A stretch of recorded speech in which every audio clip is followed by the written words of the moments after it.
Ricardo. No está para reírse, ¿no?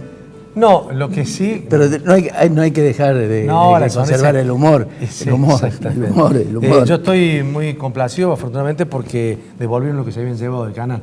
Sí. Sí, y lo invitamos a propósito para que devolvieran lo que se habían llevado. Me refiero al contador Simonella, que ayer se llevó un micrófono sin querer. Creo que lo escucharon hasta hoy lo escucharon. Sí. Bueno, Jorge Barbarita. No, nada de eso, yo me lo llevé a mi casa. Yo me lo llevé a mi casa y lo encontré en el auto después. Simonella y Bárbara están con nosotros, ¿cómo les va? ¿Qué tal? José, ¿devolviste lo que te llevaste? Ayer mismo. Ah, ayer mismo. Sí. Bueno, está bien. El momento. Nos ha pasado mucho. Horita y pico luego, pero sí. Y uno piensa, ¿me estarán escuchando? No, cuando te vas de acá ya no alcanza la Ya no señal. alcanza. Bueno, Ricardo, vamos al tema. Y bueno, vamos al tema. Dos hechos que van a marcar fundamentalmente a la República Argentina a partir del 11 de diciembre. Economía y política. José, ¿cómo lo ves? Para empezar, digamos... Bueno, si algo quedó claro desde las PASO para acá es que la política influye mucho en la economía, así que habrá que ver qué medidas políticas toman para ver las consecuencias económicas que eso van a tener. Obviamente daría la impresión que del 27 de octubre hasta el día de la fecha, en temas económicos no ha trascendido absolutamente nada y daría la impresión tampoco que se ha podido avanzar en temas de renegociación de la deuda, digamos, tema que es preocupante porque todos sabemos que el gobierno debiera rápidamente procurar solucionar el problema de endeudamiento que tiene, no solamente con el Fondo Monetario Internacional, sino también con los acreedores externos. Digo, daría la impresión porque posiblemente el gobierno esté trabajando e incluso esté en negociaciones con el fondo, pero eso no ha trascendido, por lo menos ustedes los periodistas no nos lo han hecho saber, ¿no? Sí, ciertamente al principio pareció que sí, la primera una especie de reunión, de decir, bueno, yo voy a hacer esto, bueno, porque queremos ver cuál es el proyecto, cuál es el plan, como que se iban a poner de acuerdo. Después se quedó en el freezer la información. Claro, ¿no? El problema es, puede haber consenso social y control de precios en la República Argentina, teniendo en cuenta, digamos, los intereses que se juegan en una mesa de consenso social, donde vos incluís empresarios, incluís sindicalistas, incluís la iglesia, organizaciones no gubernamentales, y cada uno tiene su propio interés. Por ejemplo, Moyano, para sentarse a una mesa de consenso social, va a exigir naturalmente que tengan condescendencia con la APE, que le están debiendo muchísima plata, precisamente a las obras sociales sindicales. Mira, yo vengo sosteniendo desde el 2015 que esa mesa de consenso social es necesaria en una Argentina que tiene la distorsión de precios relativos que tiene Argentina. Digo, de no generarse los consensos necesarios, es muy difícil reestructurar todo lo que hay que reestructurar en Argentina. De lo contrario, van a empezar las pujas sectoriales que seguramente van a profundizar la crisis. Es decir, cuando uno dice, se espera que el gobierno logre mejorar el consumo de la mano de una mejora salarial. Una mejora salarial que la pyme no puede pagar. Entonces, si la pyme no está en esa mesa planteando las dificultades que tiene y el gobierno no plantea alguna solución para la pyme, no ya para que no cierre, digamos, no ya para que pague esa mejora salarial, sino para que no cierre. Entonces me da la sensación que hay que ayudar a demasiada gente y no hay muchas posibilidades de generar de dónde sacar esos recursos. El sector privado ya casi no le entran más impuestos. Puede haber algún sector que todavía tiene la suerte de tener una productividad extraordinaria y podría llegar a pagar algún impuesto más. Pero la verdad que al sector privado en términos generales no le entran más impuestos. Argentina tiene la presión tributaria más alta de la región y la más alta del mundo. Entonces digo, es necesaria esa mesa de consenso donde todos estén dispuestos a poner y no a algunos solo a sacar de esa mesa. La verdad que en esa mesa los sindicatos van a tener que poner paciencia, la pyme va a tener que poner imaginación para mantener sus plantas abiertas, el sector público va a tener que poner también no solamente el financiamiento que necesita esa pyme de la mano del sector financiero, sino además cómo hacer para no generarle presión tributaria adicional e incluso durante algún tiempo alivianarle esa presión tributaria. O sea, Argentina tiene que reconstruir prácticamente su aparato productivo nuevamente. Así que los desafíos son grandes, esa mesa de consenso es necesaria, pero de nuevo, donde todos vayan a poner un poquito y donde nos dé el tiempo mínimo necesario para que Argentina refinancie su deuda y vuelva en los mercados internacionales a conseguir financiamiento que ayude a paliar parte de un déficit que no va a disminuir, porque con la crisis que tenemos, y con esto cierro, con la crisis social que hay actualmente, es difícil pensar que el déficit público vaya a disminuir en el corto plazo. Ahora, Jorge, desde el punto de vista político, la influencia de Cristina Fernández de Kirchner ha quedado evidenciada no solamente manejando el Congreso, las dos cámaras, con mayoría en ambas, si bien no para llegar a los 2/3, pero con mayoría en ambas, y también ha empezado con una fuerte negociación con los gobernadores, con lo cual también eso es muy, pero muy importante. Y eso de alguna manera la pone en un epicentro político relevante, si se quiere. ¿Puede quedar solo Alberto Fernández o Alberto Fernández puede quedar como Alberto Fernández de Kirchner? No me parece que la personalidad de Alberto Fernández dé para ser un mero títere, ni además, pero ha cedido mucho, ha cedido todo lo que le pidió Cristina. Por el momento, todavía no está en ejercicio del poder. Claro, Además, pero Jorge, si bien no está en el ejercicio del poder, lo que ha cedido es precisamente fuerza política. Porque cedió la presidencia de la Cámara de Diputados, lo eliminó a Massa prácticamente con todos sus colaboradores que querían estar en el gobierno, lo manoseó a Caserio hasta último momento, y logró colocar como segunda de ella a la que fuera gobernadora de Santiago del Estero para lograr los senadores suficientes para tener su mayoría propia en el Senado. Es decir, y todo eso Fernández lo aceptó. A ver, yo en lo personal, Ricardo, creo que de antemano Alberto estaba, dispuesto a conciliar todo lo que dijera Cristina. No me parece a mí que él estuviera en una posición de fuerza respecto de darle un posicionamiento, por ejemplo, a Sergio Massa y a la gente de Sergio Massa o a cuantos otros, cuando él fue designado por Cristina. Quien tiene que elaborar poder no es ella, es él. Claro. De manera que ¿puede ser una estrategia entonces? Yo creo que por el momento no le queda otra. Además, él lo consensuó al haber jugado a estas reglas de juego. Quien está jugando a la política tiene de antemano que saber que está mintiendo y que está en verdad comprometiendo a todos en orden a satisfacer a todos, lo cual es absolutamente imposible. Acaba de decirlo José en términos de un gran acuerdo o de un gran consenso entre figuras corporativas absolutamente contradictorias, en donde quien puede hacer un esfuerzo no lo puede hacer tanto y además el país en sí mismo no puede soportar ciertos pesos, como por ejemplo 1 centavo en términos de aumentar los impuestos. Además hay otra cosa más, Ricardo. Hay un jugador que no se lo ha puesto todavía en el tablero, que es la fuerza realmente importante que tiene a partir del 11 oposición, que es una fuerza social que ha revelado un 40% de los votos, y el 40% es directamente en contra, no tanto de Alberto, sino de Cristina. De manera que, ¿qué quiero decir?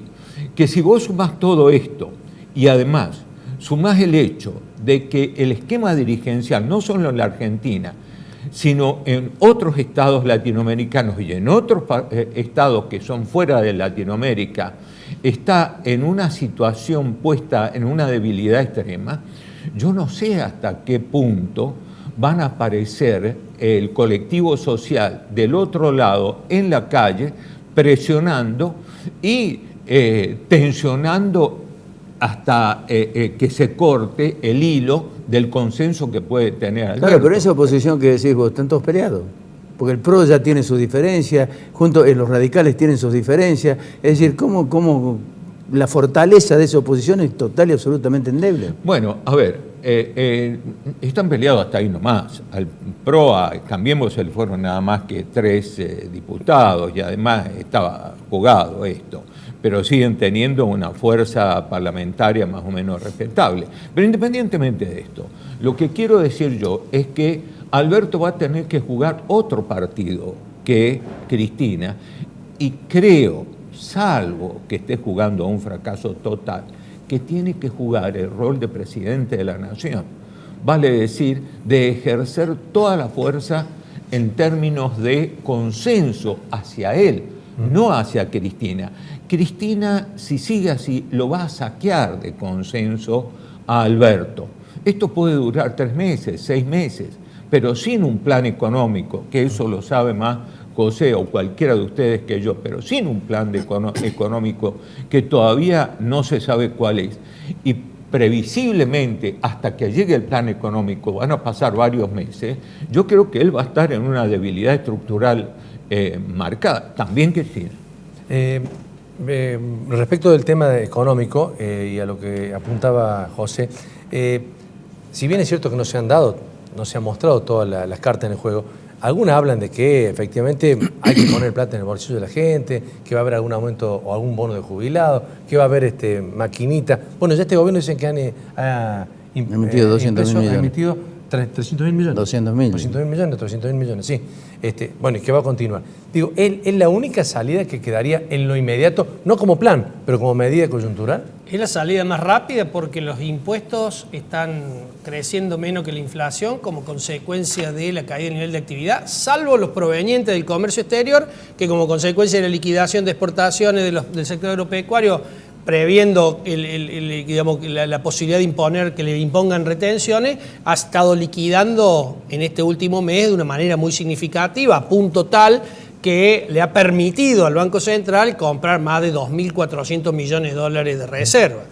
Pero digo, la recaudación tributaria por el piso, compromisos de deuda reperfilada que se va a dar el año que viene, más la propia digamos que vence el año próximo, los primeros meses del año próximo, incluso en diciembre. Y por otro lado, los sectores financieros, los mercados financieros completamente cerrados. Argentina hoy no logra que le preste ni ningún organismo, digamos, ¿no? El fondo, obviamente, el propio presidente lo ha rechazado, la posibilidad de arreglar con el fondo para que le preste los 11.000 millones. El sector privado no le va a prestar, el sector privado internacional. E incluso internamente no hay nadie dispuesto en Argentina a prestarle al sector público hoy. ¿China?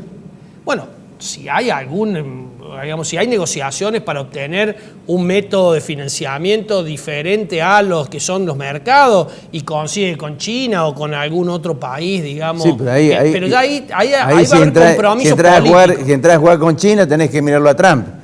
Bueno, y Trump va a bajar el dedo, subir el dedo para arreglar la deuda. Acá hay un desafío grande y es ponerle plata a la gente en el bolsillo porque es una promesa de campaña y es lo que está manteniendo en cierta medida el clima social relativamente tranquilo por esa expectativa de que van a mejorar. Eso me parece que el gobierno no lo puede incumplir. Obviamente va a emitir. Seguramente en este mes de diciembre la demanda de dinero por lo general aumenta. Hay que recordar, la demanda de dinero es lo que los argentinos queremos tener el peso en el bolsillo. Eso está por el piso, nunca ha estado tan baja como ahora. Nadie quiere tener peso, todo el mundo quiere, por eso compran dólares, digamos. Sí. Pero digo, en diciembre, como consecuencia de los aguinaldos, de las vacaciones y demás, los argentinos están dispuestos a tener un poco más de peso. Esa maquinita que va a emitir el gobierno, la va a absorber y posiblemente no se traslade inflación para este primer mes. La pregunta es, ¿cómo hace el sector privado que no tiene maquinita? Claro. ¿Cómo hace el sector privado para poder honrar el compromiso del gobierno? Porque los trabajadores del sector privado también le van a exigir al sector privado que le recomponga. Entonces, digo, esto ahí va a tener que estar la imaginación del Estado de cómo hace, quitándole alguna presión, por otro lado, al sector privado para que pueda canalizar esos fondos para dar esa mejora. Todo esto es transitorio de cortísimo plazo y en la emergencia. Hay que sacar al enfermo del shock. Camina por un desfiladero, digamos. Camina por la cornisa, porque luego si se entusiasman con la maquinita, con la inflación inercial que tenemos, ojo con que la inflación se espiralice y vayamos aumentando los niveles de inflación y esto sea peor el collar que el perro, como dice el Diego. Sí. Sea, digamos, los trabajadores terminen teniendo sus ingresos mucho más erosionados en el mediano plazo. Así que, digo, en el cortísimo plazo, en la emergencia, la medida política me parece que se va a tomar, hay que ver cómo hacemos con el sector privado, cómo hace el gobierno con el sector privado para librárselo, fundamentalmente hablando de la pyme, porque la gran empresa tiene espaldas como para, pero como para hacer frente a esos desafíos. Ahora, la preocupación es qué pasa en el segundo semestre, y para eso es lo que yo digo que sería deseable que el gobierno logre un acuerdo con los acreedores amigable. Posiblemente esto que se hablaba de una prórroga en los vencimientos sin quita, que esto le diera oxígeno. Hay que ver si a esa idea que tiene Alberto Fernández, el Fondo Monetario Internacional está dispuesto a avalarla, porque difícilmente algún acreedor externo arregle sin el acuerdo del fondo. Ahí entra algo a jugar que quiero adivinar el pensamiento de Jorge Barbará, y que es la institucionalidad. Seguridad jurídica, instituciones fuertes, instituciones independientes. ¿Cómo observás vos la institucionalidad de futuro cuando en la citación a la vicepresidenta electa enfrenta a los jueces y le diga: ustedes respondan las preguntas que tengo que hacer yo? Y jueces timoratos y poca, digamos, personalidad quedan absolutamente mudos ante un empellón verbal de esa naturaleza.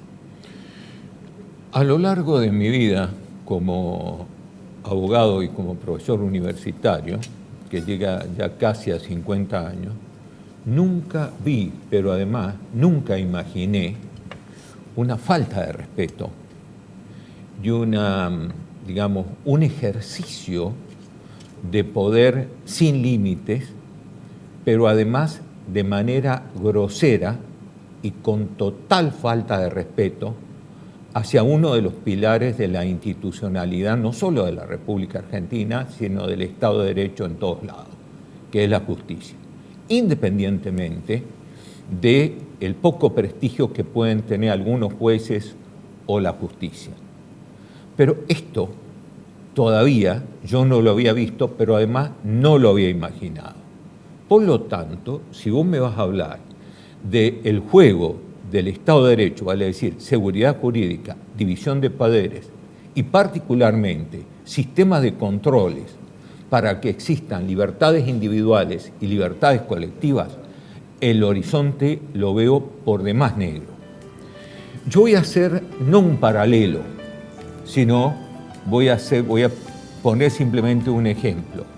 Hay totalitarismos que entraron por la vía del Estado de Derecho. Yo no estoy seguro si la ideología de un socialismo del siglo XXI a la manera de Cuba, como lo está enseñando, no está larvado y además a corto plazo de tratar de ser impuesto en la República Argentina para que esto quede dentro de una Cuba nuevamente a partir de la disolución del sistema institucional en la Argentina. Y con todo respeto hacia los economistas, antes que la economía, aunque parezca mentira y esté absolutamente interrelacionado, interesa la política y para seguir viviendo con dignidad el Estado de Derecho, vale decir un Estado de valores, seguridad, libertad, igualdad, lo que es bueno y lo que es malo. Cuando eso se desdibuja, la puerta hacia el infierno está abierta. No es una casualidad que los grandes pensadores han encontrado en el origen de la política y del propio derecho figuras de carácter religioso. Una de las tentaciones a que se somete a Cristo es que el demonio le dice que le entrega todos estos reinos, todos los estados de la tierra que me han sido dados, ¿cierto? Desde entonces hasta Weber, esa premisa de que un Estado sin control, un Estado que vulnere y desarma el Estado de Derecho que significó ríos de sangre no es sino el ingreso al infierno. Ocurrió con el fascismo, ocurrió con el comunismo, ocurrió con el nacionalsocialismo, ocurrió con Cuba. ¿Va a ocurrir con Argentina? Estando larvada la ideología.